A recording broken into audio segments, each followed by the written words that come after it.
Standing in the middle of Denver International Airport at 5:45 a.m., watching my husband Carter's black Tesla disappear into the Colorado sunrise through the massive terminal windows, I felt something shatter inside my chest. Not my heart, that had already broken into 1,000 pieces 4 hours earlier when I discovered the credit card statements hidden in his desk drawer. What was breaking now was something deeper, something that had been holding me together through 12 years of marriage. The last thread of the woman who believed his lies. Before we jump back in, tell us where you're tuning in from, and if this story touches you, make sure you're subscribed, because tomorrow I've saved something extra special for you. By the time I walked onto that plane 6 hours later, settled into first-class seat 2 a while, Carter squeezed into economy row 31, frantically texting someone who wasn't me, I had already rewritten the ending to our entire relationship. The look on his face when he saw me there, perfectly composed, sipping champagne and clearly thriving, while he shuffled past with his carry-on bag toward the back of the plane, was worth every sleepless night I'd spent building my architectural firm, while he was apparently building something else entirely, with someone else's money. Our money. But I'm getting ahead of myself.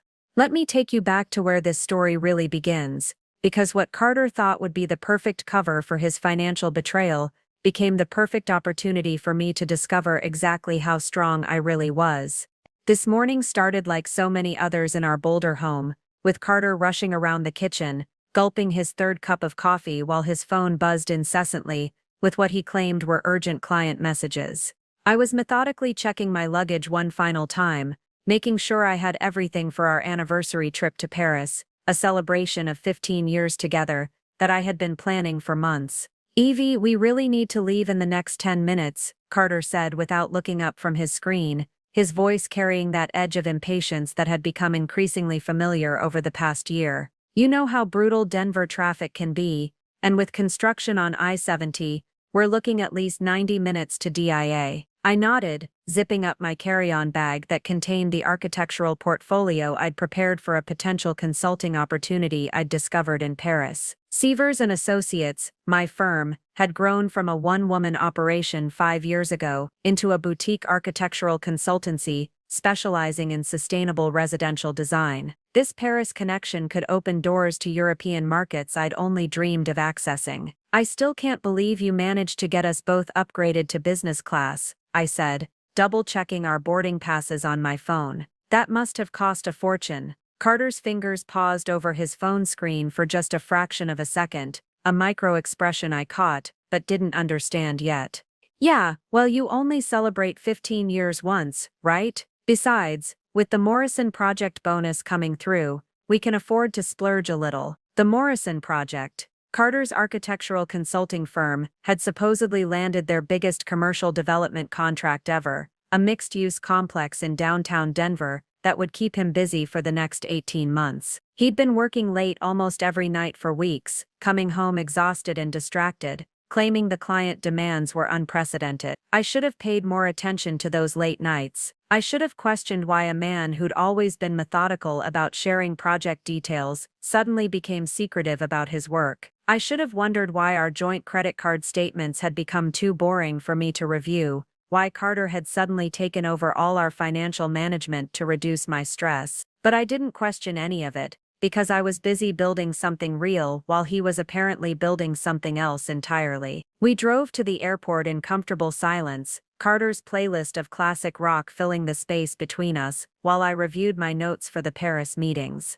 The sunrise over the Rocky Mountains was spectacular, painting the sky in shades of pink and gold that reminded me why I'd fallen in love with Colorado's natural beauty. It was the same beauty that had inspired my architectural philosophy of designing homes that worked with the landscape rather than against it. "Nervous about the trip?" Carter asked as we pulled into the departure area, his voice carrying a tone I couldn't quite identify. "Excited," I corrected, the same way I always did when he assumed my feelings. "This could be the opportunity that takes Sievers and Associates international. I've been preparing for months." He smiled, but something about it felt rehearsed, like he was performing the role of supportive husband rather than actually being one. "You'll knock them dead, Evie, you always do." The kiss he gave me before I got out of the car tasted like coffee and something else, something metallic that I would later recognize as the taste of guilt. He handed me my luggage with hands that trembled slightly, though I attributed it to too much caffeine rather than nerves about whatever he was really planning. "See you at the gate," he said, already pulling away from the curb before I had fully closed the passenger door. Denver International Airport was already bustling with early morning travelers, business people heading to important meetings, families beginning vacations, couples starting romantic getaways. I moved through the security line with the efficient confidence of someone who traveled frequently for work, grateful for my TSA pre-check status, and the extra time it would give me to grab breakfast before our 9:15 departure. That's when I made the discovery that would change everything. Sitting in a quiet corner of the food court with my green tea and breakfast sandwich, I opened my laptop to review the Paris presentation materials one final time. My email notifications showed several new messages, including one from our credit card company about a large transaction alert. I clicked on it absently, expecting to see the charge for our flight upgrades. Instead, I saw a payment of $12,000 to Rodriguez Financial Consulting dated yesterday, followed by another $8,000 charge to a Rodriguez Personal Services from 3 days ago. Below those were dozens of smaller charges over the past 6 months, all to variations of the same name: Rodriguez Consulting Arkansas Financial, Rodriguez and Associates. My hands stopped moving across the keyboard as my brain tried to process what I was seeing. Carter had told me repeatedly that our finances were tight, that we needed to be careful about spending while his firm built up the Morrison project reserves. He'd convinced me to postpone upgrading my office equipment, to delay hiring the additional staff I needed, to put off the marketing expansion that could have grown Sievers and Associates faster. Meanwhile, he had apparently been funneling thousands of dollars to someone named Rodriguez for services he'd never mentioned. I opened our banking app with fingers that had begun to shake, entering the password Carter didn't know I'd memorized when I caught a glimpse of him entering it months ago. What I found there made the airport food court fade away around me as my carefully constructed world began to collapse. The woman who had kissed her husband goodbye 20 minutes earlier was about to discover that everything she thought she knew about her marriage was a lie. The months leading up to our anniversary trip had followed a pattern I now recognized with painful clarity. Carter would come home from work increasingly late, claiming the Morrison project required evening meetings with investors and city planning committees. He'd kiss me absently on the forehead, grab a beer from the refrigerator, and disappear into his home office to catch up on paperwork. I had accepted this routine because I understood the demands of running an architectural practice. My own firm, Sievers and Associates, had consumed my evenings for years as I built it from a single client freelance operation into a respected name in sustainable residential design. The difference was that I shared my challenges with Carter, celebrating small victories, strategizing through difficult clients, discussing the financial pressures of growth. Carter had stopped sharing. "How was your day?" I would ask over dinner, the same question I'd been asking for 15 years. "Complicated," he'd respond, pushing food around his plate. "The Morrison people are demanding, but it's good money, really good money."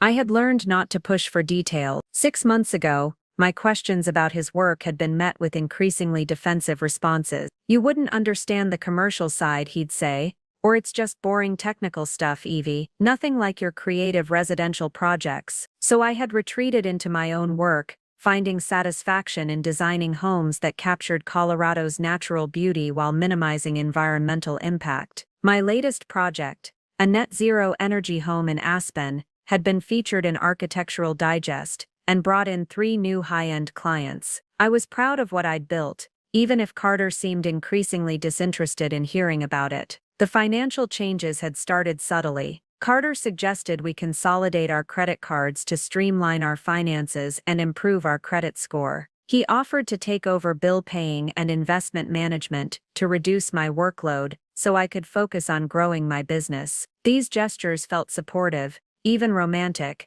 a husband stepping up to handle the tedious aspects of adult life. "Let me worry about the money stuff," he'd say, when I offered to review our monthly statements. You've got enough on your plate with the Aspen project and the new client meetings. I had trusted him completely. Why wouldn't I? In 15 years of marriage, preparing and narrating this story took us a lot of time. So if you are enjoying it, subscribe to our channel.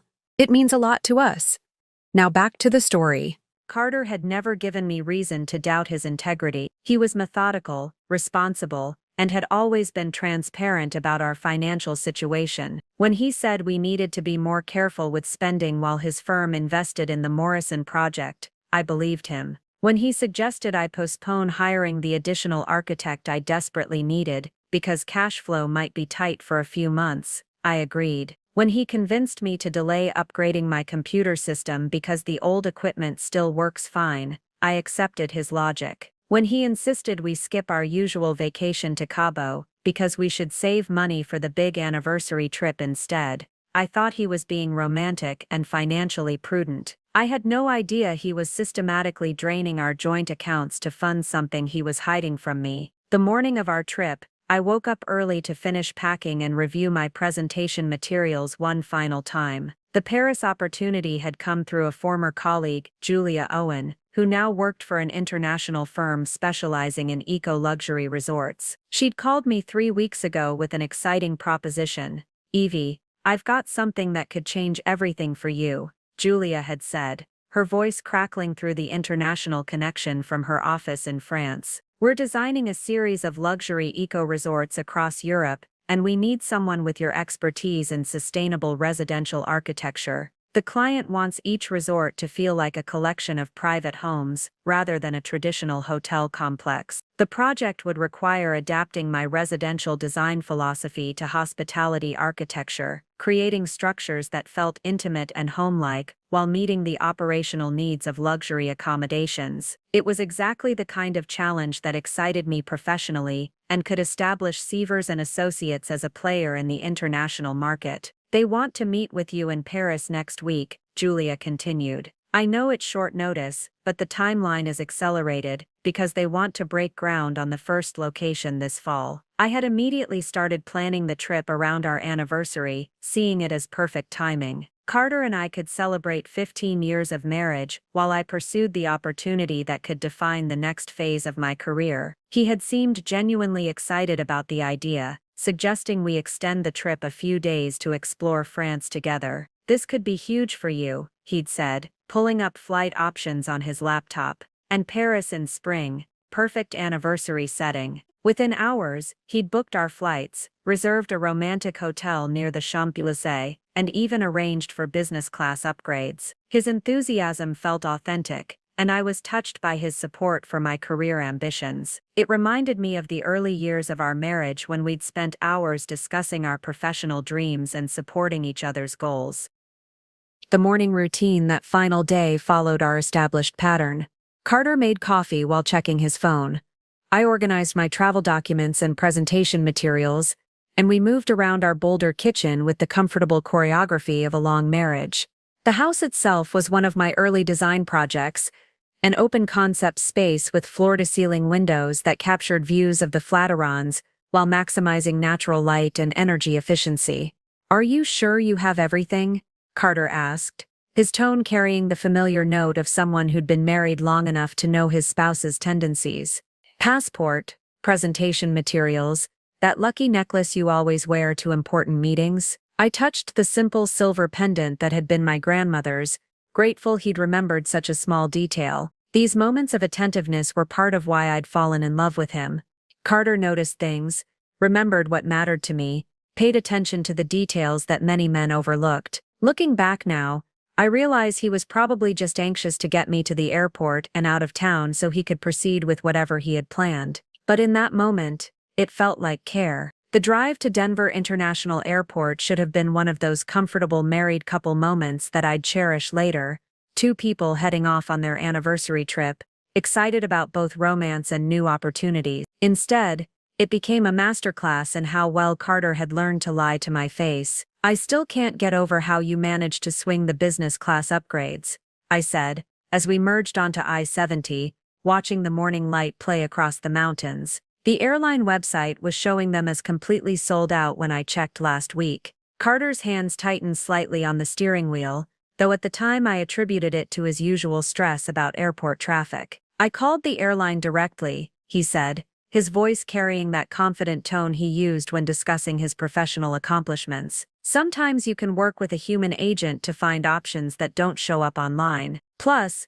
with my business travel status from all the Morrison Project trips, I have some pull with customer service. The Morrison Project trips. Another detail I had accepted without question, even though Carter's firm had traditionally focused on local Denver developments. When he'd started traveling to supposedly scout locations for this major commercial project, I'd been proud of his expanding business. I'd even helped him research sustainable building materials and energy-efficient design elements that might impress his new clients. "Are you nervous about the presentation tomorrow?" he asked, changing the subject with the smooth efficiency of someone practiced in redirection. "More excited than nervous," I replied, pulling out my phone to review my notes one more time. "Julia says the development group is specifically looking for architects who can create luxury accommodations that feel residential rather than commercial. It's exactly what I've been doing with the Aspen project, just on a larger scale. They'd be crazy not to hire you,"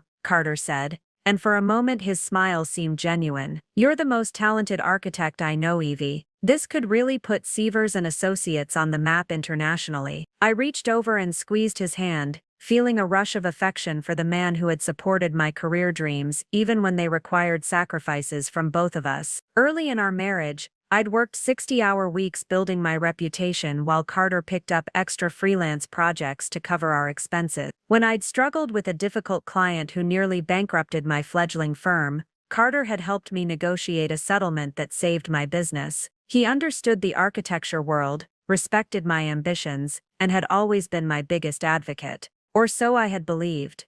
"I was thinking," Carter continued, "after your meeting tomorrow maybe we could explore the Moraes district. I read that it has some incredible examples of historic preservation mixed with modern development. Right up your alley professionally." His thoughtfulness touched me. Carter had clearly been researching Paris architecture to make our trip more meaningful to my professional interests. These were the gestures that had made me fall in love with him, the way he paid attention to what mattered to me, and found ways to incorporate my passions into our shared experiences. "That sounds perfect," I said, already imagining walking through centuries-old streets, while discussing the balance between preservation and innovation that defined the best architectural practices. We pulled into the departure area at DIA, and Carter handed the keys to the valet, with the efficient movements of someone eager to get through the airport routine. He seemed unusually focused on time, checking his watch repeatedly, and scanning the terminal entrance, as if looking for someone.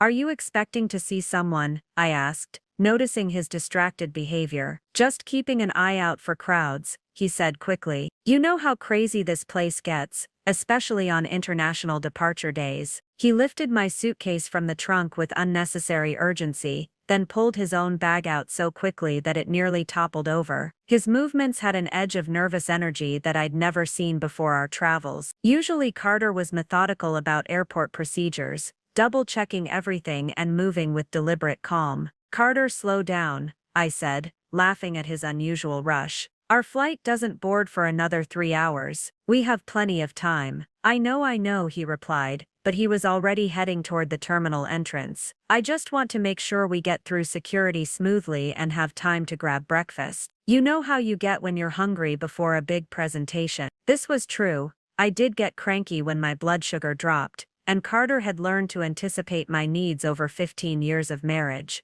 But something about his reasoning felt forced, as if he was giving me explanations he'd rehearsed rather than expressing genuine concern. At the departure curb, he kissed me goodbye with what I interpreted as romantic spontaneity. "Go ahead and get in line for security," he said, already pulling away toward the parking area. "I'll meet you at the gate after I park the car." "Don't you want to check in together?" I asked, surprised by the sudden separation. "The lines will be shorter if we split up," he said, his voice carrying that practical tone he used when solving logistical problems. "Besides, you've got TSA pre-check and I don't. No point in both of us waiting in the regular security line." This made sense from an efficiency standpoint, though it felt strange to begin our anniversary trip by immediately going separate ways. But Carter had always been practical about travel logistics, and I appreciated his thoughtfulness about getting me through the airport quickly so I could prepare for my presentation. "See you at gate B23, I called after him, watching his black Tesla disappear into the parking structure. I shouldered my carry-on bag and headed into the terminal, feeling excited about the adventure ahead. Paris in spring, a potentially career-defining business opportunity, and a romantic anniversary celebration with the man I'd loved for 15 years. Everything was perfectly planned and aligned. I had no idea that Carter's careful planning had nothing to do with our anniversary, and everything to do with creating the perfect cover for whatever he was really doing while I was out of the country. Moving through Denver International Airport's security checkpoint, I felt the familiar surge of confidence that came with traveling for business. The TSA pre-check line moved efficiently, and within 20 minutes I was settling into a quiet corner of the food court with my laptop open, reviewing the presentation that could transform Sievers and Associates from a regional firm into an international player. The portfolio spread across my small table represented 5 years of strategic growth and careful positioning. When I'd started my firm, I was just another architect in a city full of talented designers. What set me apart was my commitment to sustainable design principles that didn't sacrifice luxury or comfort. My homes worked with Colorado's natural environment rather than fighting against it, using passive solar design, locally sourced materials and energy systems that reduced environmental impact while creating stunning living spaces. The breakthrough had come with the Aspen project 18 months ago. A tech entrepreneur wanted a mountain retreat that would achieve net zero energy consumption, while providing the kind of sophisticated entertaining spaces his lifestyle required. Most architects had told him to choose between environmental responsibility and luxury. I had shown him how to have both. The resulting home was a masterpiece of sustainable design: geothermal heating and cooling, solar panels integrated seamlessly into the roofline, reclaimed wood and stone that seemed to grow from the mountainside itself. When Architectural Digest featured it as their home of the year, the phone at Sievers and Associates hadn't stopped ringing. "Evelyn Sievers has created something remarkable," the article had read. "A home that proves sustainability and luxury aren't opposing forces, but complementary elements of thoughtful design." That feature had led to 3 more high-end residential projects, each one building my reputation as an architect who could deliver both environmental innovation and the kind of sophisticated aesthetics that wealthy clients demanded. The Vale Ski Lodge with its living roof that bloomed with wildflowers each spring. The Boulder estate that generated more energy than it consumed while providing 8,000 square feet of stunning living space. The Fort Collins home that incorporated recycled materials so seamlessly that visitors never suspected they were standing in one of the most environmentally responsible houses in Colorado. Each project had been more ambitious than the last, and each had proven that my design philosophy could scale to meet any challenge, which was exactly why Julia Owen's call 3 weeks ago had felt like destiny. "The European Eco-Resort project is massive, Evie," she had explained during our video call, her excitement evident even through the grainy international connection. 12 properties across France, Italy, and Switzerland. Each one needs to feel like an exclusive collection of private homes rather than a traditional hotel. The developer wants guests to feel like they're staying in the most beautiful residential architecture in Europe, but with 5-star amenities and environmental impact that's actually carbon negative. I had felt my pulse quicken as Julia described the scope. This wasn't just about designing buildings,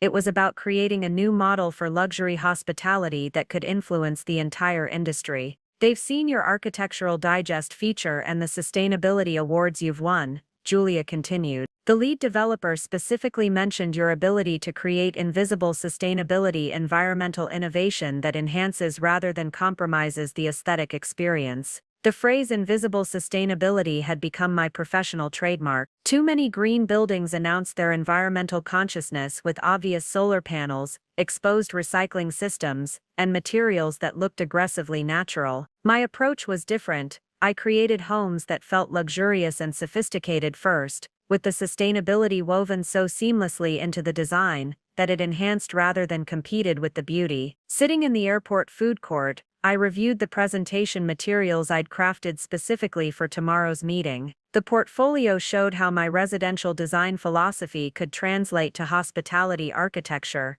private villa suites that felt like mountain retreats, common areas that captured the intimacy of a luxury home's great room, and spa facilities that seemed to emerge organically from their natural settings. The financial projections Julia had shared were staggering. The initial contract for designing the first 3 properties would be worth more than Sievers and Associates had earned in its entire 5-year existence. If the partnership expanded to include all 12 resorts, it would establish my firm as a major player in international sustainable design. But more than the money, this project represented validation of everything I'd been working toward. For years I'd been proving that sustainable design could be beautiful, that environmental responsibility could enhance rather than limit architectural possibilities. This European project would take that message to a global audience and potentially influence how luxury hospitality approached environmental issues worldwide. My phone buzzed with a text from Danny, my project manager back in Boulder. Final permits came through for the Morrison Avenue house. Construction starts Monday. Also, 3 new potential clients called after seeing the Architectural Digest online feature. Building sustainable luxury is definitely having a moment. I smiled, feeling grateful for the team I'd assembled. Danny had joined Sievers and Associates 2 years ago, bringing construction management expertise that had streamlined our project delivery and improved client satisfaction. She understood that luxury clients expected perfection not just in design but in execution and timeline management. The irony wasn't lost on me that my career was reaching new heights just as my marriage was apparently falling apart. I'd built a business based on creating harmony between competing forces, sustainability and luxury, innovation and tradition, modern living and environmental responsibility. Yet I'd completely failed to recognize the disharmony growing in my own relationship. But sitting there surrounded by my presentation materials, I felt something I hadn't experienced in months: complete confidence in my professional abilities. Whatever challenges awaited in Paris, I was prepared to meet them. I had the portfolio, the experience, and the vision to convince the development group that Sievers and Associates could deliver exactly what they needed. I opened my laptop to review the technical specifications one more time, double-checking the sustainable building materials research and energy efficiency calculations that would support my design proposals. This level of preparation had become my trademark, arriving at every meeting with not just beautiful visuals, but concrete data proving that my innovative approaches actually worked. The terminal around me buzzed with travelers heading to destinations across the globe, each carrying their own dreams and ambitions. In a few hours I would be among them, flying toward an opportunity that could define the rest of my career. What I didn't know yet was that my husband was planning to use my absence to redefine our entire relationship. I was reviewing the environmental impact calculations for the 3rd time when my phone buzzed with an email notification that would shatter my carefully constructed world. The sender was our credit card company, American Express, with the subject line "Large Transaction Alert, Immediate Attention Required." My finger hovered over the notification for a moment. Carter handled most of our financial alerts now, part of his effort to streamline our money management so I could focus on growing Sievers and Associates, but he wasn't here, and the email was marked urgent. I opened it expecting to see a charge for our flight upgrades, or perhaps the Paris hotel reservation. Instead I stared at a transaction that made no sense. Ordrigi's Luxury Services, $15,000, transaction date, yesterday, 11:47 p.m., $15,000, to someone named Rodriguez, processed less than 12 hours ago.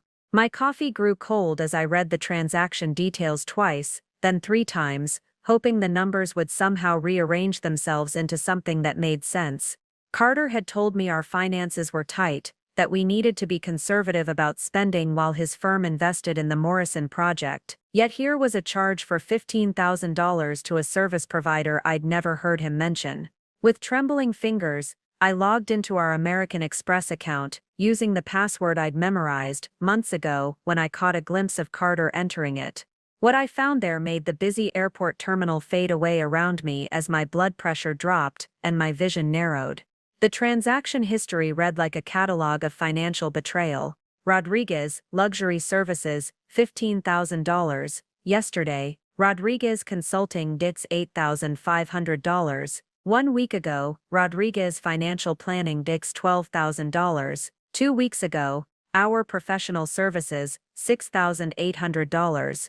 3 weeks ago, the pattern went back 6 months, dozens of payments ranging from $3,000 to $15,000, all to variations of the same name. While Carter had been telling me we couldn't afford to hire additional staff for my firm, couldn't upgrade my computer equipment, couldn't invest in the marketing that would grow Sievers and Associates, he had been systematically funneling tens of thousands of dollars to someone whose services he'd never mentioned. I opened our joint banking app, my architect's mind automatically calculating totals and patterns. The transfers were even more extensive there. Regular withdrawals from our savings account, always in amounts just below the threshold that would trigger automatic notifications to both account holders. $4,900 here, $4,800 there, never $5,000, which would have sent me an alert. Carter wasn't just hiding expenses. He was systematically draining our accounts using someone else's services, and he was sophisticated enough about banking systems to avoid detection. This wasn't impulse spending or poor financial judgment. This was calculated, methodical, and had been going on for months while he convinced me to postpone investments in my own business. My hands shook as I scrolled through transaction after transaction, each one representing a deliberate choice to prioritize mysterious Rodriguez services over our shared financial goals. The total was staggering, nearly $180,000 transferred over 6 months to various Rodriguez entities. I thought about every conversation where Carter had expressed concern about our finances, every time he'd suggested I delay hiring the CAD specialist I desperately needed, every time he'd convinced me to postpone the office expansion that would have allowed Sievers and Associates to take on larger projects, every time he'd made me feel guilty for wanting to invest in marketing that could have brought in new clients. Meanwhile, he had been spending our money, my money, earned through late nights and weekend work sessions, building my architectural practice, on services from someone I'd never heard of. The worst part wasn't the money, though $180,000 represented nearly 2 years of careful savings and business profits. The worst part was the systematic deception, the way he'd looked me in the eye night after night and expressed concern about our financial situation, while secretly funding whatever Rodriguez was providing. I pulled up my laptop and searched for Rodriguez Luxury Services and AR Professional Services. The results were sparse, a few generic business listings with addresses in downtown Denver, services described vaguely as personal consulting and lifestyle management. Nothing that explained why my husband would spend our life savings on these mysterious services. Then I searched for a Rodriguez, combined with Denver and consulting, and found a LinkedIn profile that made my stomach drop. Adriana Rodriguez, personal life coach and relationship consultant, helping clients navigate major life transitions with discretion and expertise. Her profile photo showed a striking woman in her early 30s with dark hair and the kind of confident smile that suggested she was very good at whatever she did. Her listed specialties included marriage transition planning, financial reorganization for major life changes, and discreet personal consulting for high-net-worth individuals. Marriage transition planning, financial reorganization for major life changes. Carter wasn't just hiding expenses, he was paying someone to help him plan our divorce while keeping me completely unaware of what was coming. Every dollar he'd spent on Rodriguez services was an investment in ending our marriage on terms that would benefit him while leaving me unprepared and financially disadvantaged. The woman who had kissed her husband goodbye 45 minutes earlier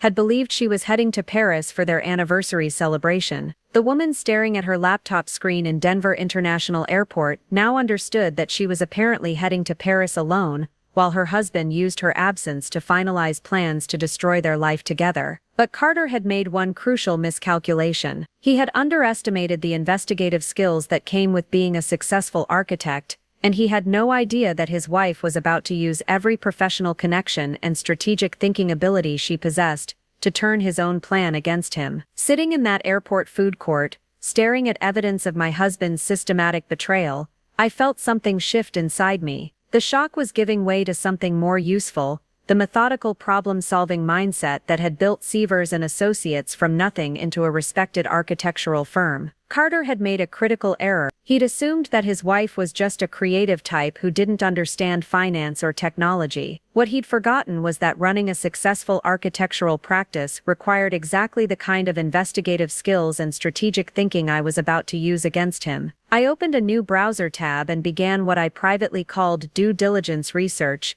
the same systematic investigation process I used when vetting potential clients or analyzing construction contractors. First step, understand exactly who Adriana Rodriguez was and what services she actually provided. Her LinkedIn profile was professionally crafted but revealed more than she probably intended. Education at University of Colorado Business School, followed by a certification in personal life transition consulting from an online program. Previous work experience included financial planning for a divorce attorney's office and lifestyle coordination for several Denver area professionals. But it was her client testimonials that made my blood run cold.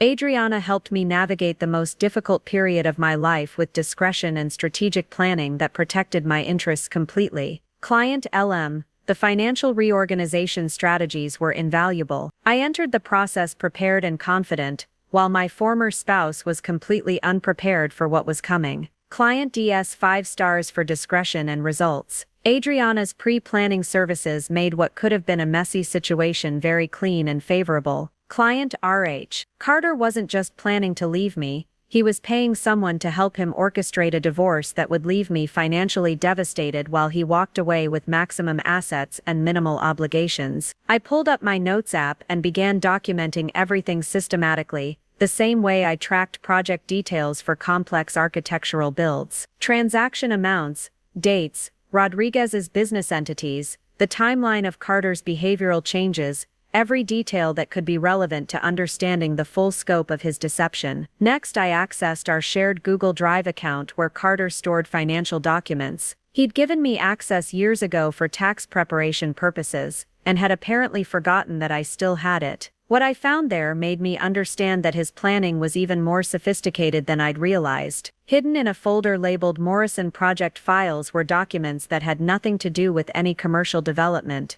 A detailed inventory of our assets, including my business equipment and client contracts, copies of our homeowners' insurance policies with my jewelry and art collection appraised separately, screenshots of my social media posts from the past year, apparently documenting times I'd traveled for business research on Colorado divorce law, specifically regarding business ownership and asset division. Carter had been building a case against me for months, documenting anything that could be used to argue that my business success was separate from our marriage or that my travel schedule indicated marital neglect. He'd even photographed my home office setup and research materials, probably planning to claim that I'd used marital funds inappropriately for business purposes. But the most damning document was a timeline labeled Transition Planning that laid out his strategy in clinical detail. Phase 1, completed, establish separate financial accounts and redirect funds. Phase 2 in progress, document spouse's professional obligations requiring extended travel. Phase 3 scheduled, initiate discussions during spouse's absence to minimize immediate emotional response. Phase 4 planned, present, completed financial reorganization as established fact. Today was Phase 3. Carter was planning to call me in Paris and inform me that our marriage was over, presenting it as a mutual decision that had already been legally and financially structured. By the time I returned to Denver, the divorce papers would be filed, our assets would be protected in his favor, and I would be facing a legal situation I was completely unprepared for. Except now I was prepared. I opened my phone's contacts and scrolled to Margaret Hobbs, the family law attorney who had handled the legal structure for Sievers and Associates when I incorporated the business. Margaret was known throughout Denver as someone who didn't lose, especially when representing women whose husbands had underestimated them. "Margaret, it's Evelyn Sievers," I said, when she answered, keeping my voice low despite the airport noise around me. "I need to speak with you urgently about a family matter." "Of course, Evelyn. What's going on?" "I've just discovered that my husband has been systematically hiding assets and working with a consultant to plan our divorce without my knowledge. I have documentation of financial transfers, asset inventories, and what appears to be a coordinated strategy to leave me disadvantaged in divorce proceedings. There was a pause. Then Margaret's voice took on the sharp tone I'd heard her use in business negotiations. How much documentation do you have, and how recent is this activity? Extensive documentation going back 6 months, with the most recent transfer yesterday. Margaret, we're talking about nearly $200,000 that he's moved without my knowledge, plus strategic planning that suggests he intends to initiate divorce proceedings while I'm out of the country. Where are you now? Denver International Airport. I'm supposed to be flying to Paris for our anniversary trip and a business meeting, but I'm beginning to think this trip is part of his strategy. Don't get on that plane, Evelyn. Not yet. Can you come to my office immediately? What your husband has done may constitute financial fraud in the context of marriage, and if he's planning to serve you with papers while you're internationally, we need to beat him to the courthouse. I'll be there in an hour, I said, already gathering my materials and heading toward the exit. As I walked away from gate B23 where Carter was expecting me to meet him, I felt something I hadn't experienced in months, complete clarity about what needed to happen next. Carter had spent 6 months planning the perfect divorce. He was about to discover that his wife was more formidable than he'd ever imagined. Walking toward the airport exit, my phone rang with Carter's name appearing on the screen. For a moment, I considered letting it go to voicemail, but I realized this call was an opportunity to gather more information, while he still believed his plan was working perfectly. Hey babe, his voice carried the casual warmth of someone who thought he was in complete control of the situation. I'm at the gate, and don't see you anywhere. Did you get held up in security? I paused outside the terminal, watching other travelers rush past me toward their destinations, while I stood at the crossroads of my entire future. Actually, I'm dealing with a small crisis, I said, proud of how steady my voice sounded. One of my biggest clients just called with an emergency about the Vail project.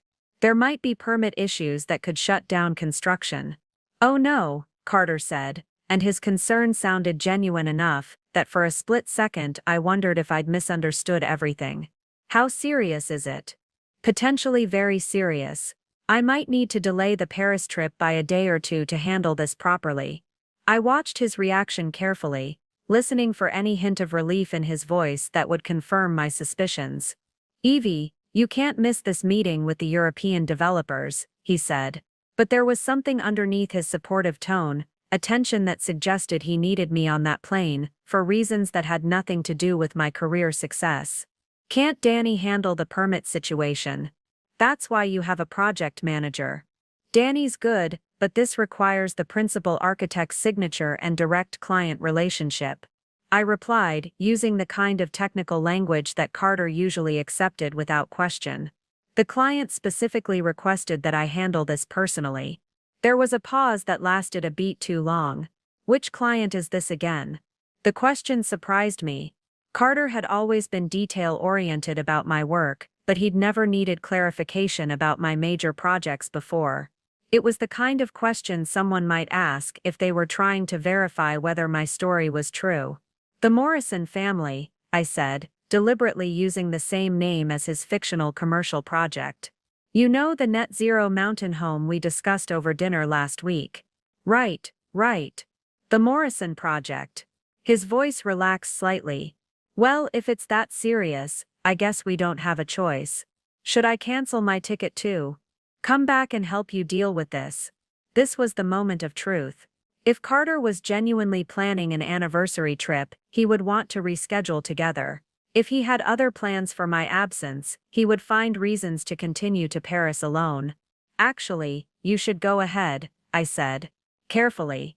Your business with the Patterson Group is important too, and there's no point in both of us missing our opportunities. We can reschedule the romantic part of the trip once both our work situations are resolved. The Patterson Group, another fictional business entity I'd invented to test whether Carter would question details he should know if his stories were true. You're probably right, he said, and I caught a note of what sounded like relief. The Patterson meetings are pretty critical for the firm's expansion plans. And Paris will be just as romantic in a few weeks, right? Absolutely. You focus on your meetings, I'll handle the permit crisis, and we'll plan an even better trip once everything is settled. Perfect. I love how understanding you are, Evie.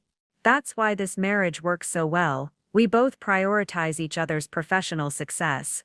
The irony of his words made my chest tight. Carter was praising me for being understanding about a fictional work crisis while he was apparently planning to use my real absence to destroy our marriage. I should probably get going, I said. The client wants to meet this afternoon, and I need to review all the permit documentation before then. Of course. Listen, the international roaming charges are expensive, so I might not be in touch much while I'm in Paris. Don't worry if you don't hear from me for a day or two. Another red flag. Carter was creating communication barriers that would make it difficult for me to reach him while he was supposedly in Paris. Which meant he probably wasn't going to Paris at all. That makes sense, I agreed. I'll probably be buried in permit paperwork anyway. Let's just focus on our respective work situations and reconnect when we're both back in Denver. I love you, Evie.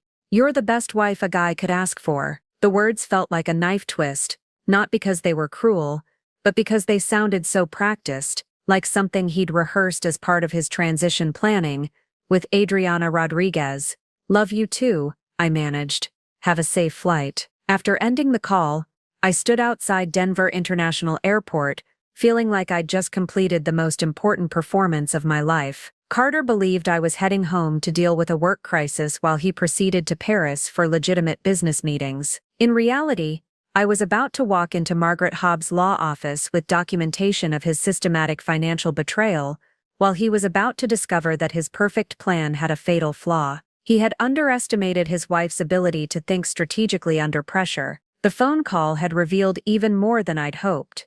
Carter wasn't just planning to divorce me, he was planning to do it while claiming to be out of the country on business, probably to create an alibi for when the papers were filed. The Patterson Group meetings were as fictional as my Morrison family permit crisis, but while his story was built on lies, mine was about to become very real. I had evidence, I had legal representation, and I had something Carter clearly hadn't counted on: the strategic thinking skills that came with building a successful business from nothing. As I walked toward the parking garage, I felt something I hadn't experienced in months: complete clarity about who was really in control of this situation. Margaret Hobbs' law office occupied the top floor of a downtown Denver high-rise, with floor-to-ceiling windows that offered commanding views of the Rocky Mountains. I'd been here before when incorporating Sievers and Associates, but today the familiar space felt like a war room where I was about to plan the most important campaign of my life. "Evelyn, you look like hell,"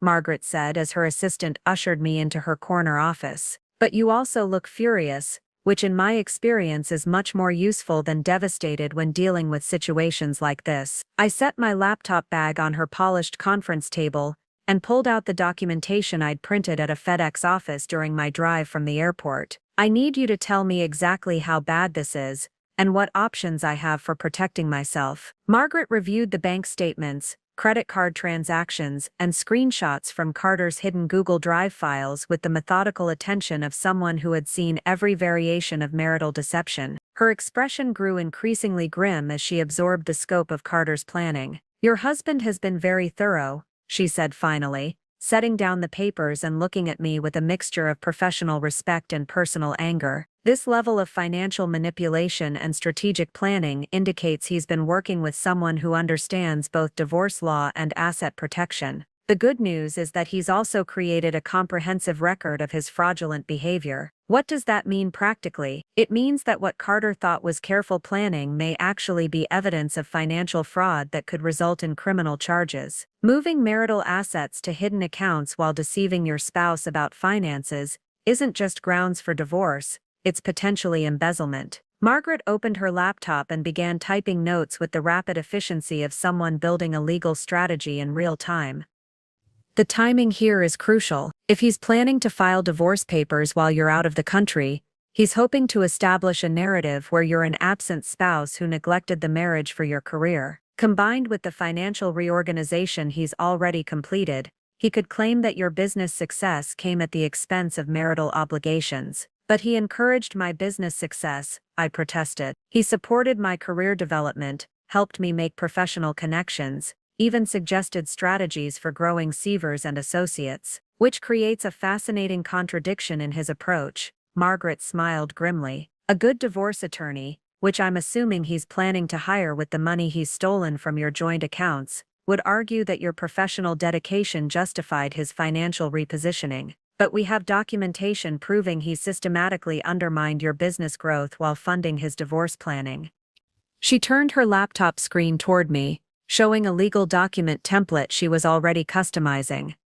Here's what we're going to do. First, I'm filing an emergency motion to freeze all joint accounts and prevent any further asset transfers. Second, we're requesting immediate discovery of any hidden accounts or financial arrangements he's made. Third, we're demanding full disclosure of his relationship with Adriana Rodriguez and any services she's provided. Can we do all that today? We can file the emergency motions today, and given the evidence of ongoing financial fraud, I'm confident the court will grant immediate provisional orders. Carter thinks he's controlling the timeline, but we're about to accelerate his schedule dramatically. Margaret's phone buzzed with a text and she glanced at it before showing me the screen.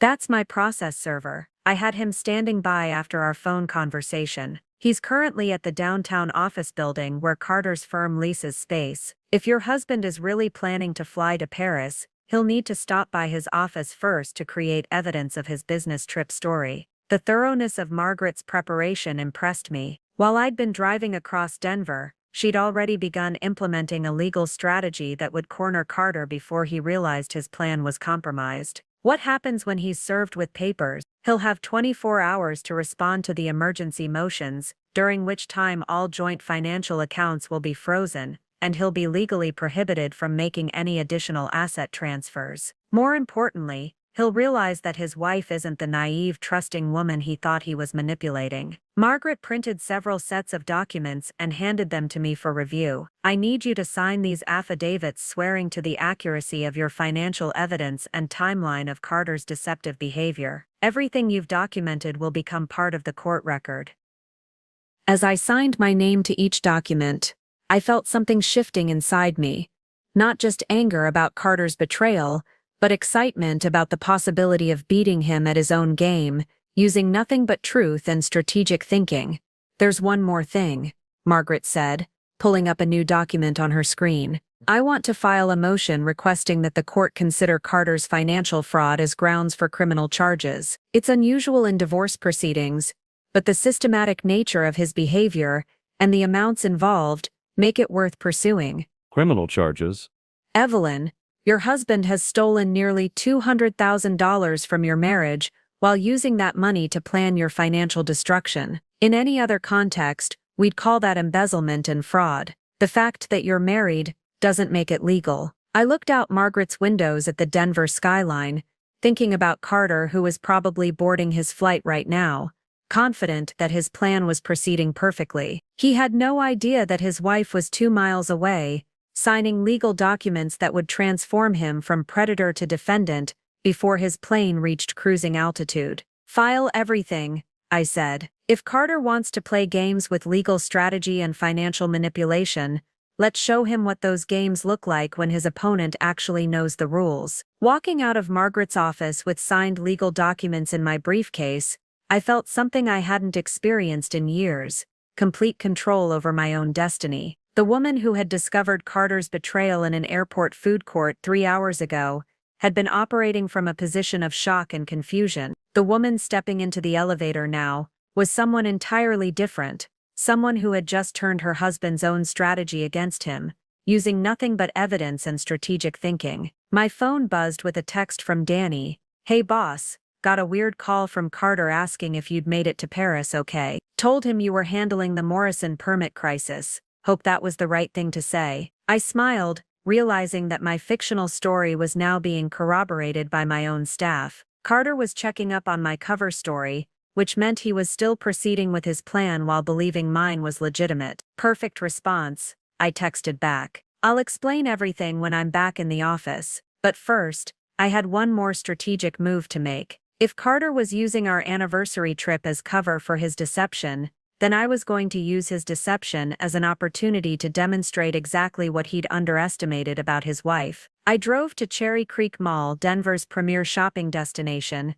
and headed straight to the Louis Vuitton boutique. If Carter wanted to reorganize our finances, he was about to discover that his wife understood the value of strategic spending. "I'd like to see your most exclusive travel collection," I told the sales associate, a polished woman named Claudia, who immediately recognized the confidence of someone accustomed to luxury purchases. "Of course. Are you planning something special? A business trip that's going to change my life?" I replied, which was entirely true. Within an hour, I had selected a complete luxury travel wardrobe, not because I needed expensive clothes, but because I was about to establish a new standard for how Evelyn Sievers moved through the world. The total came to nearly $15,000, exactly matching Carter's most recent payment to Adriana Rodriguez. "Would you like this charged to your personal account or business card?" Claudia asked, as she arranged the elegant bags. "Business card," I said firmly.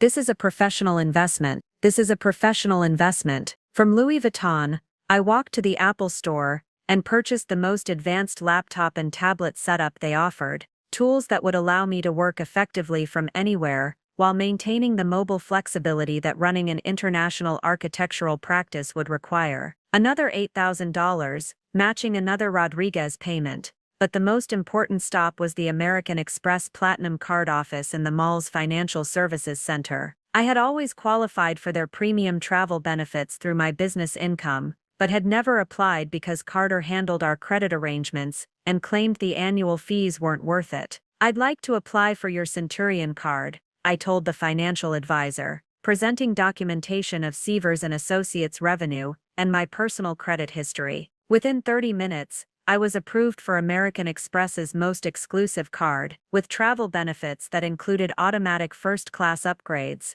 access to private airport lounges worldwide, and concierge services that could arrange anything from last-minute restaurant reservations to private jet charters. "Your card will be expedited and delivered tomorrow," the advisor explained. "In the meantime, we can provide you with a temporary card for immediate use." As I walked back to my car, laden with shopping bags and carrying financial tools that reflected my true economic status, rather than the artificial constraints Carter had created, I realized something profound had shifted. For months, I had been living within the financial boundaries Carter had established while he secretly spent our money on divorce planning. Now I was spending strategically to establish the lifestyle and professional infrastructure that matched my actual capabilities. My phone rang as I loaded the bags into my car. Julia Owen's name appeared on the screen, calling from Paris. "Evie, I got your message about needing to delay the meeting. Is everything okay?" I paused, looking across the parking lot at the Denver skyline where my future was being rebuilt in real time. "Actually, Julia, I think I'm going to be able to make it after all. The situation here resolved more quickly than expected." "That's wonderful. The developers are really excited to meet with you. Your portfolio is exactly what they've been looking for." "Perfect. I'll be there tomorrow evening as planned. And Julia, I think this meeting is going to go even better than we originally hoped." After ending the call, I opened my laptop and booked a first-class ticket to Paris on the next available flight. Not because I was running away from Carter's betrayal, but because I was running toward the international business opportunity that would establish Sievers and Associates as a global player in sustainable luxury design. Carter thought he was using our anniversary trip to create distance while he implemented his divorce strategy. In reality, he had given me the perfect opportunity to demonstrate that his wife was more resourceful, more professionally connected, and more strategically minded than he had ever imagined. The European resort project would proceed as planned. The only difference was that when I returned to Denver, it would be as the principal of an internationally recognized architectural firm, with legal protection against Carter's financial fraud, and a clear understanding of exactly what our marriage was worth. Tomorrow evening, while Carter was probably meeting with Adriana Rodriguez to celebrate the successful implementation of Phase 3 of his plan, I would be in Paris, closing the deal that would transform my career and my life. The woman who boarded that flight would no longer be the accommodating wife who accepted Carter's explanations without question. She would be someone who had discovered her own strength and was ready to use it. The next morning, I woke up in my Boulder home feeling more rested than I had in months, despite having spent the previous evening reorganizing my entire life. My phone showed 17 missed calls from Carter, and a series of increasingly frantic text messages that painted a clear picture of his deteriorating situation. Evie, I tried calling but it went straight to voicemail. Hope the permit situation is going well. Got served with some crazy legal papers at the office yesterday. My attorney says it's probably just a procedural error. Can you call me? This is serious. Someone froze our accounts, and I can't access any of our credit cards. What the hell is happening? Call me now. I don't know what kind of game you're playing, but this needs to stop immediately. I deleted the messages without responding and focused on preparing for my trip to Paris. The woman who had been answering Carter's calls with explanations and accommodations no longer existed. My doorbell rang at 8 a.m. sharp, Margaret's process server delivering the temporary restraining order that officially prohibited Carter from accessing any marital assets or contacting me directly except through legal counsel. I signed for the documents with the satisfaction of someone whose strategic planning was proceeding exactly as intended. Ma'am, the process server said, I also have a message from Margaret Hobbs. She wanted you to know that your husband attempted to access your joint business account this morning and was denied. The bank has flagged his activities and is cooperating fully with the court orders. Perfect. Carter was discovering in real time that his financial control had evaporated overnight. My phone rang with Julia Owen's number, and I answered with genuine excitement for the first time in months. Evie, I have incredible news. Julia's voice crackled through the international connection. The development group moved up our meeting. They want to see you this afternoon instead of tomorrow. Apparently they reviewed your portfolio last night, and are so impressed they want to accelerate the entire timeline. That's amazing, I said, already mentally adjusting my travel schedule. What changed? They love your invisible sustainability approach, but what really caught their attention was the business model analysis you included. Most architects just show them pretty pictures. You showed them how sustainable design could actually increase their profit margins while reducing operational costs. I smiled, remembering the financial projections I'd included in my portfolio. The same analytical thinking that had helped me uncover Carter's deception was now impressing international developers. There's something else, Julia continued. They want to discuss expanding the project scope. Instead of 12 properties, they're considering 24 locations across Europe and potentially some in Asia. Evie, this could be worth tens of millions in design contracts. 24 properties. The scale was beyond anything I had imagined when I'd started preparing for this meeting. It would require expanding Sievers and Associates dramatically, probably opening international offices and hiring senior architects with global experience. I'll be on the next flight, I said, already opening my laptop to check departure times. Julia, this timing is perfect in ways you can't imagine. After ending the call, I realized that Carter's betrayal had inadvertently created the ideal circumstances for pursuing this opportunity. If I'd still been accommodating his financial constraints and emotional manipulation, I might have hesitated to commit to such an ambitious international expansion. Now, with my finances protected by court order and my self-worth no longer tied to his approval, I could make decisions based purely on what was best for my business. I called Danny to brief her on the situation, carefully editing the personal details while emphasizing the professional opportunities ahead. So Carter's not going to be involved in business decisions anymore? Danny asked, and I caught a note of relief in her voice that suggested she'd noticed the tension in our recent interactions. Carter will be focusing on his own business challenges for the foreseeable future, I said diplomatically. Sievers and Associates is moving forward with complete independence. Good, Danny said firmly. We've been ready for international expansion for months. The team is excited about the growth potential, and honestly, some of Carter's recent suggestions about scaling back our ambitions didn't make sense given our success trajectory. Another piece of the puzzle clicked into place. Carter hadn't just been undermining me financially, he'd been subtly discouraging my business growth, probably to keep Sievers and Associates smaller and easier to undervalue in divorce proceedings. Pack your passport, I told Danny. If this Paris meeting goes well, we're going to need project management support for European operations within the next 6 months. I spent the rest of the morning coordinating with Margaret about managing the legal proceedings while I was out of the country, then drove to Denver International Airport for the second time in 2 days. This time I walked through the terminal with the confident stride of someone who belonged in first-class lounges and international business meetings.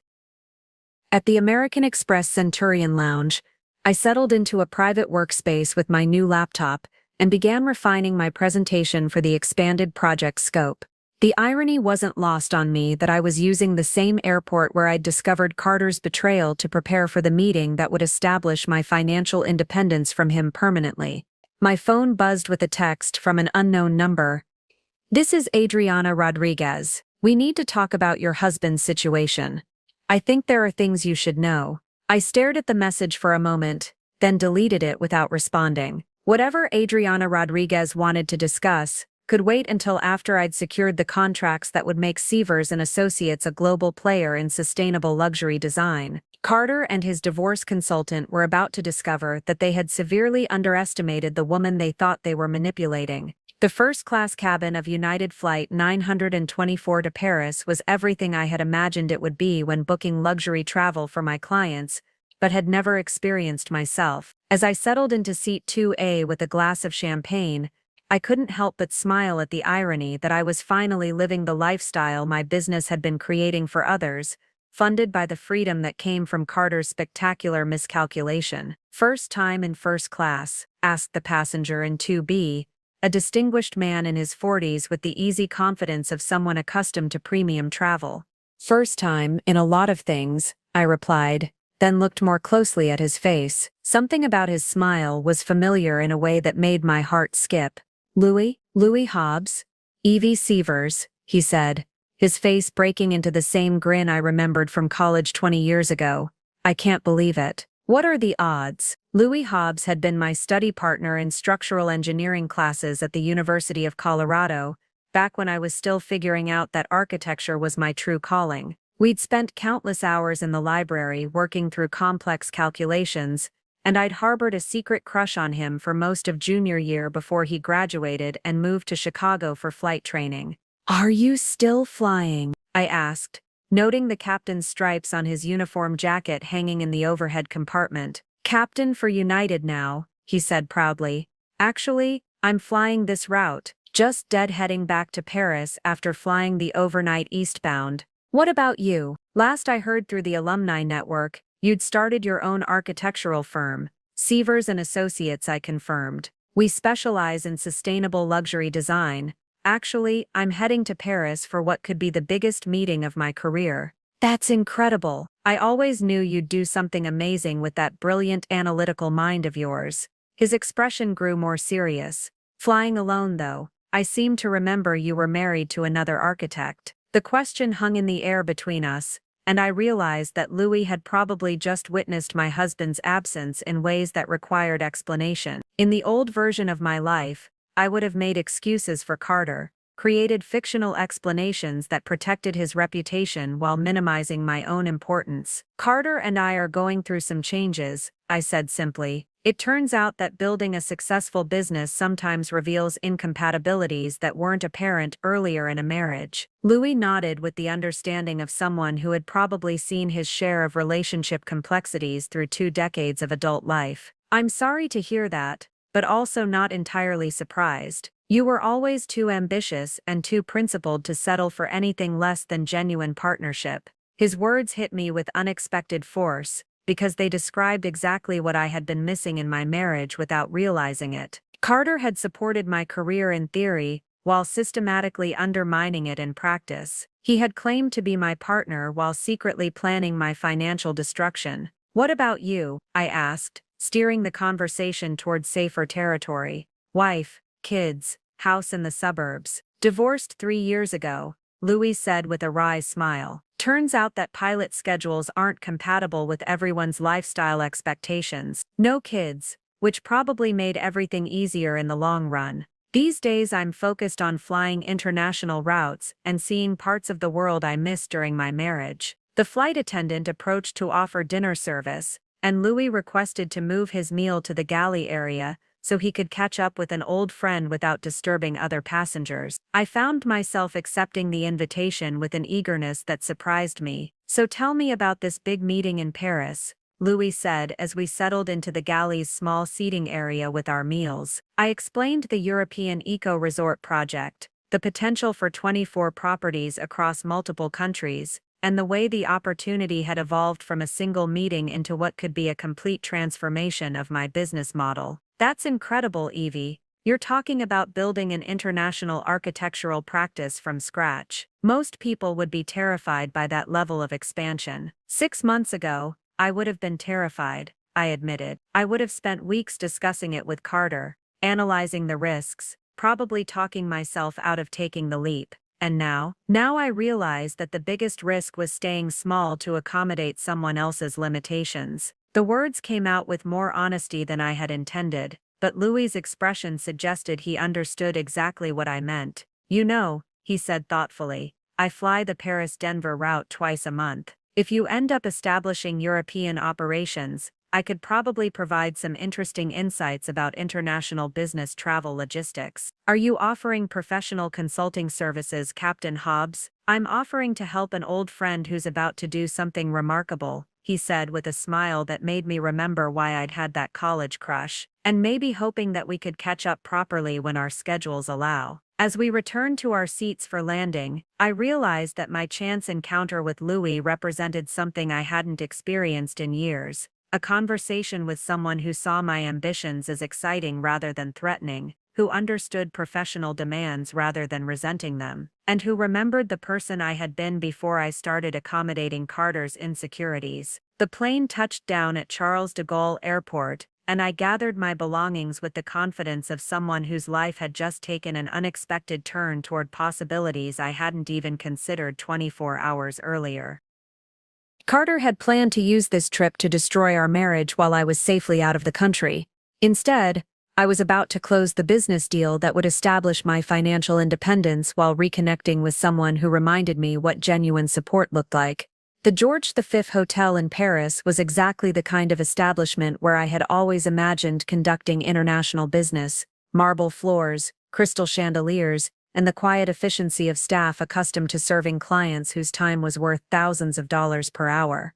I checked into my suite with the confidence of someone who finally understood that she deserved this level of service, then immediately called Julia Owen to confirm our meeting details. "Evie, perfect timing," Julia said. "I'm in the lobby with Henri Dubois, the lead developer, and his team. They're so excited to meet you that they've asked if we could start with cocktails now and then move to dinner. Is that too much for your first day?" "Actually, that sounds perfect. I'm ready when you are." I changed into one of my new outfits, a tailored blazer and dress combination that struck exactly the right balance between American professionalism and European sophistication, and headed downstairs with my presentation materials and the confidence that came from having spent the flight mentally preparing for the most important pitch of my career. The hotel's bar was elegantly appointed with leather chairs and low tables that provided perfect spaces for spreading out architectural plans. Julia stood as I approached, accompanied by 3 men who looked like they belonged in a luxury lifestyle magazine: sophisticated, successful, and clearly accustomed to making decisions that involved millions of euros. "Evie, I'd like you to meet Henri Dubois," Julia said, gesturing to a distinguished man in his 50s with silver hair and the kind of understated confidence that came with building successful businesses across multiple industries. "Henri, this is Evelyn Sievers, the architect whose work convinced you to accelerate this entire timeline."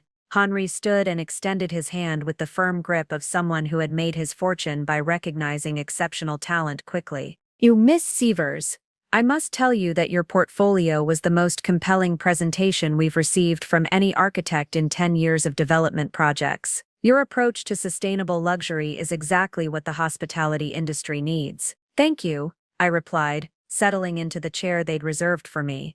"I have to say that this project represents everything I've been working toward: the opportunity to prove that environmental responsibility can enhance rather than compromise the luxury experience." Henri's associate, introduced as Philippe Moreau, the project's financial director, leaned forward with obvious interest. We've reviewed your cost analysis projections, and frankly, they're more sophisticated than what we usually see from architectural firms. Most designers focus on aesthetics and leave the business model development to others. I learned early in my career that beautiful design without financial viability is just expensive art, I said, opening my laptop to display the updated projections I'd refined during the flight. Sustainable architecture only succeeds when it creates measurable value for developers, operators, and guests. For the next hour, I walked them through my vision for their resort properties, individual villa suites that felt like private mountain homes, while meeting five-star hospitality standards, common areas that captured the intimacy of residential entertaining spaces, and infrastructure systems that would reduce operational costs by 30%,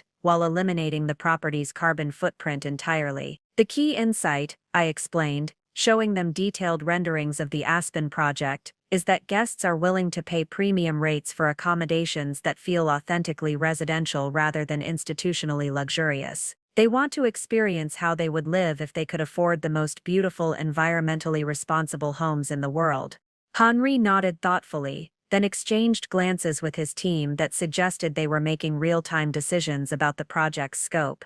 Miss Evers, we've been considering expanding this project significantly. Instead of 12 properties, we're now looking at 24 locations across Europe, with potential expansion into Asia and North America. Would Sievers and Associates be prepared to handle that level of growth? This was the moment I had been preparing for, not just during the flight, but through years of building my business with exactly this opportunity in mind. 6 months ago, I would have hesitated, worried about overcommitting or disappointing clients with ambitious timelines. Today, I felt nothing but excitement about the challenge. We would need to establish European operations and hire additional senior architects, I said, but that's exactly the kind of growth that would allow us to develop the most innovative sustainable luxury designs in the world. This scale would justify investing in cutting-edge environmental technologies and materials that smaller projects can't support. Philippe pulled out his phone and began typing notes rapidly. We're talking about design contracts worth approximately 40 million euros over the next 3 years,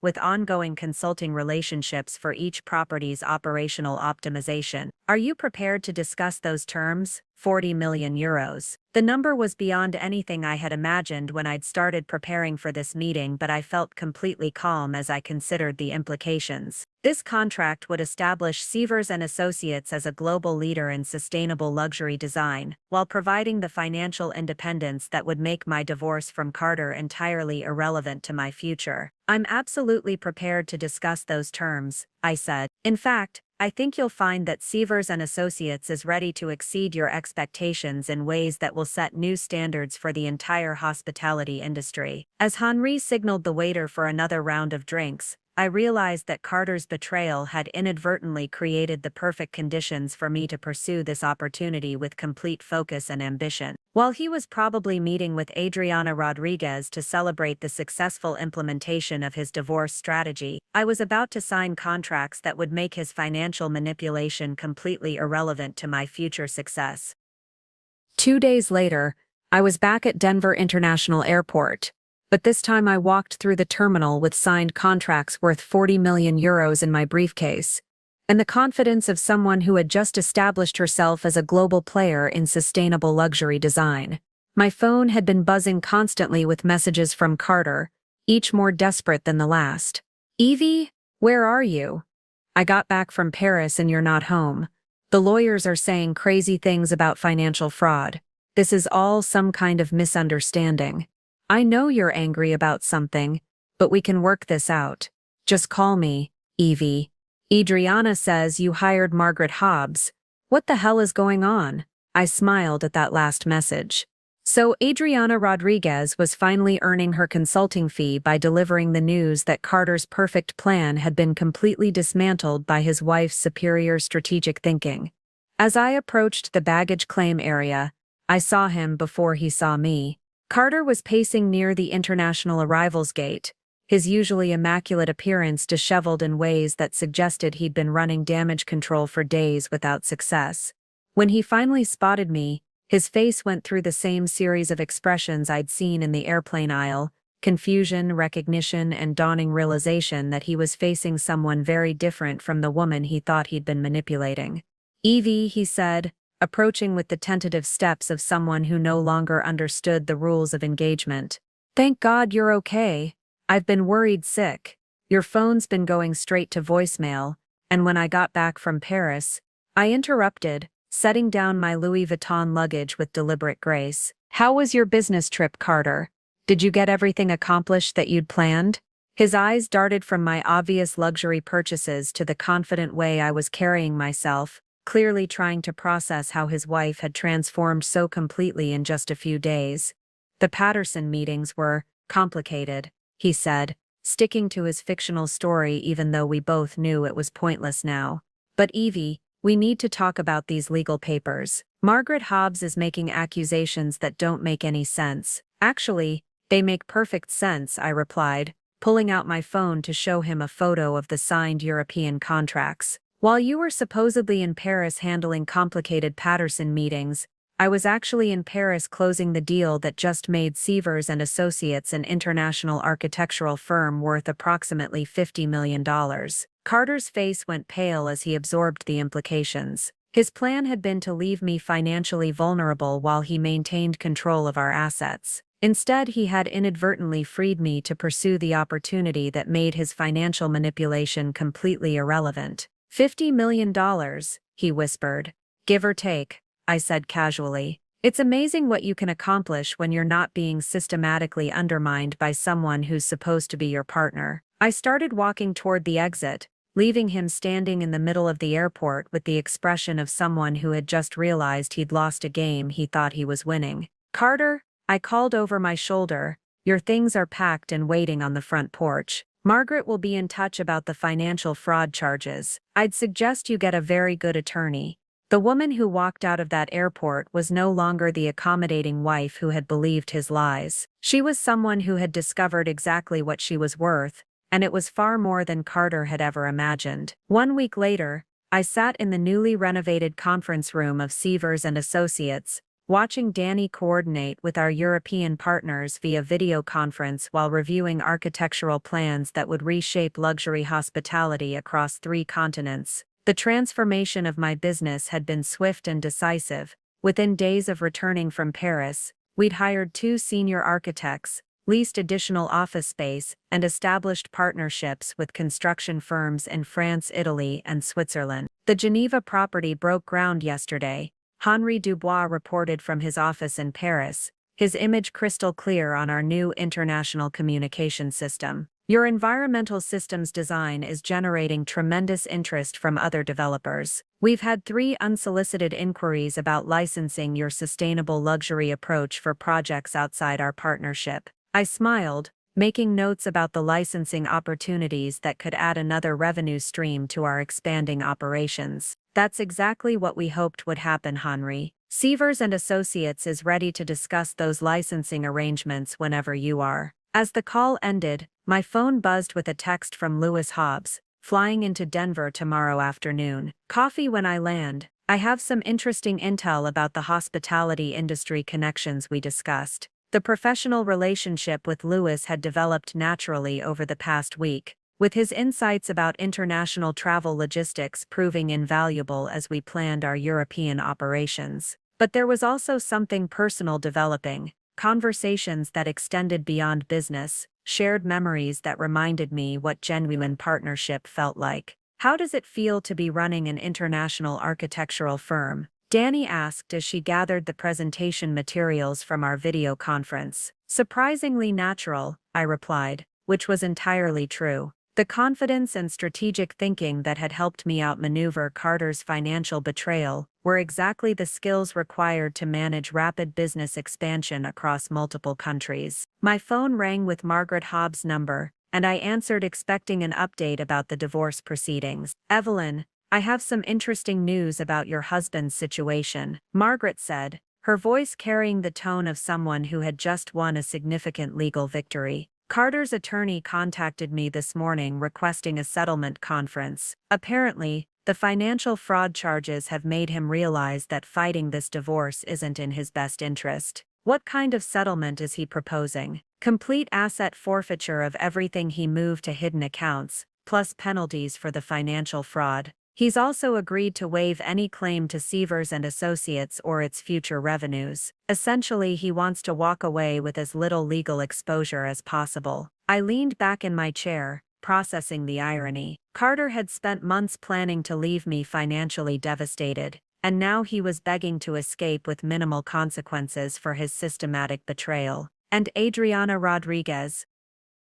Her business is being investigated by the state attorney general for potential involvement in financial fraud schemes. Apparently, your husband wasn't her only client who used her services to hide assets from spouses.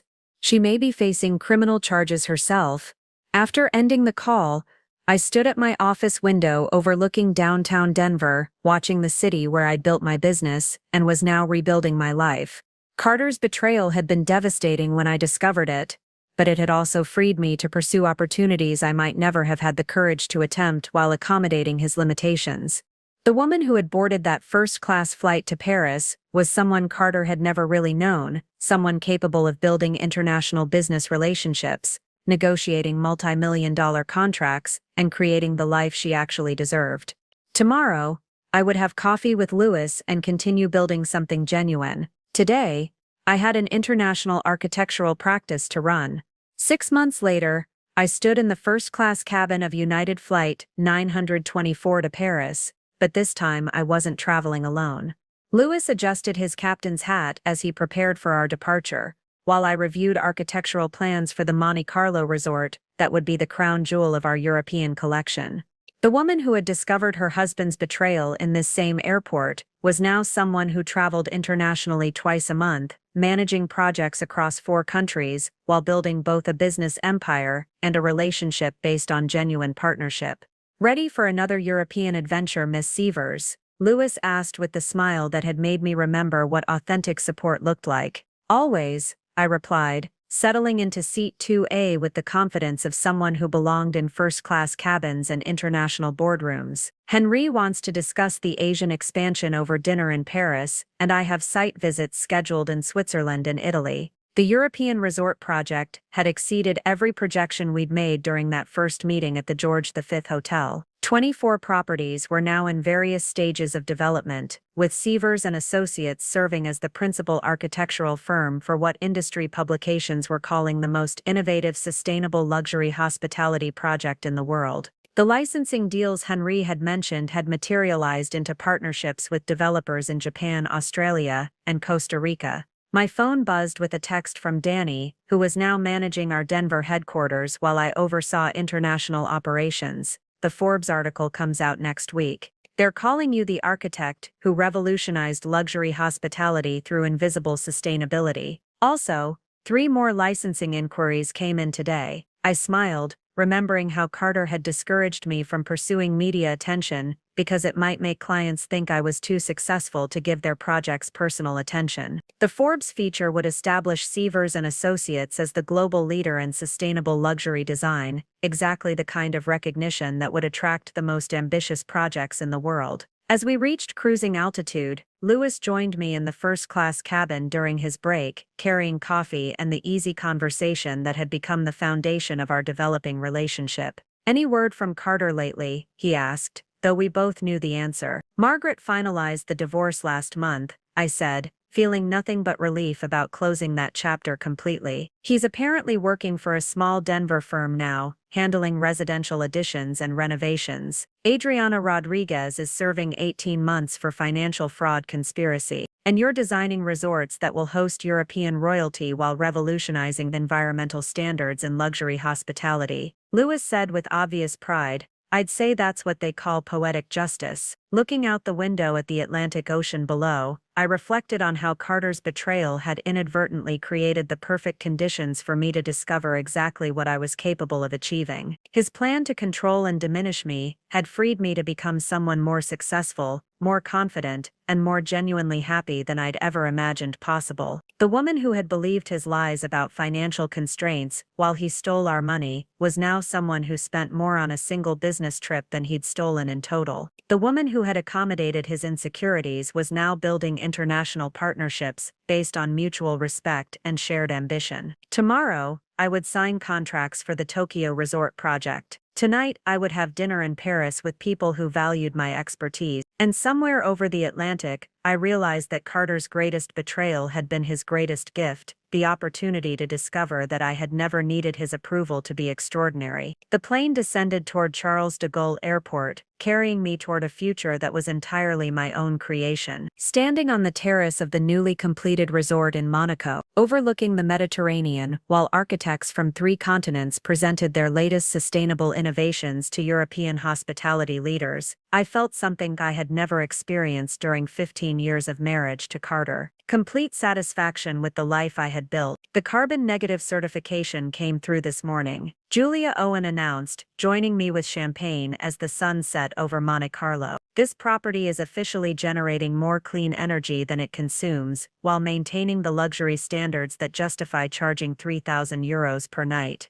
I smiled, watching guests arrive in luxury vehicles that would be charged by the resort's own solar array, staying in villa suites that demonstrated how environmental responsibility could enhance, rather than compromise, the most sophisticated hospitality experience in the world. Every design element I had envisioned during that first meeting in Paris had been realized, and the results were exceeding even my most ambitious projections. 28 properties now, I mused, reviewing the global map on my tablet that showed Sievers and Associates projects spanning 6 continents, with inquiries coming in faster than we can evaluate them. Luis appeared beside me, having just completed the flight that brought this month's group of international investors to tour our flagship properties. Over the past year, our professional partnership had evolved into something deeply personal, a relationship based on mutual respect for each other's ambitions, rather than accommodation of insecurities. The Singapore project approval came through, he said, handing me a message from our Asian partners. They want to break ground on the sustainable luxury resort that will set new standards for environmentally responsible hospitality in Southeast Asia. I looked around at the gathering of architects, developers, environmental scientists, and hospitality executives who had come to study what we'd accomplished in Monaco. These were people who understood that sustainability and luxury weren't opposing forces, but complementary elements of thoughtful design that could influence entire industries. My phone buzzed with a text from Danny in Denver. The documentary crew wants to schedule your interview about transforming business betrayal into entrepreneurial breakthrough. They're calling it From Deception to Design: How Financial Fraud Freed an Architect to Revolutionize Luxury Hospitality. Sound good? I laughed, thinking about how Carter's systematic betrayal had accidentally created the perfect conditions for me to pursue opportunities I might never have had the courage to attempt while accommodating his limitations. His plan to leave me financially devastated had instead freed me to build something worth more than he could have imagined stealing. Perfect timing, I replied. Schedule it for next month when I'm back from the Tokyo property launch. As the evening progressed and conversations flowed between languages and currencies and architectural philosophies that would shape the future of sustainable luxury, I realized that Carter had given me the greatest gift possible: the opportunity to discover that I had never needed his approval, his financial control, or his version of our marriage to become exactly who I was meant to be. The woman who had discovered his betrayal in an airport food court had thought her world was ending.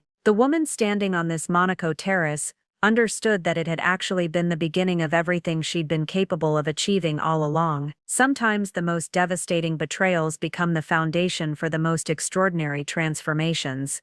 Up next, you've got 2 more standout stories right on your screen. If this one hit the mark, you won't want to pass these up. Just click and check them out. And don't forget to subscribe and turn on the notification bell so you don't miss any upload from us.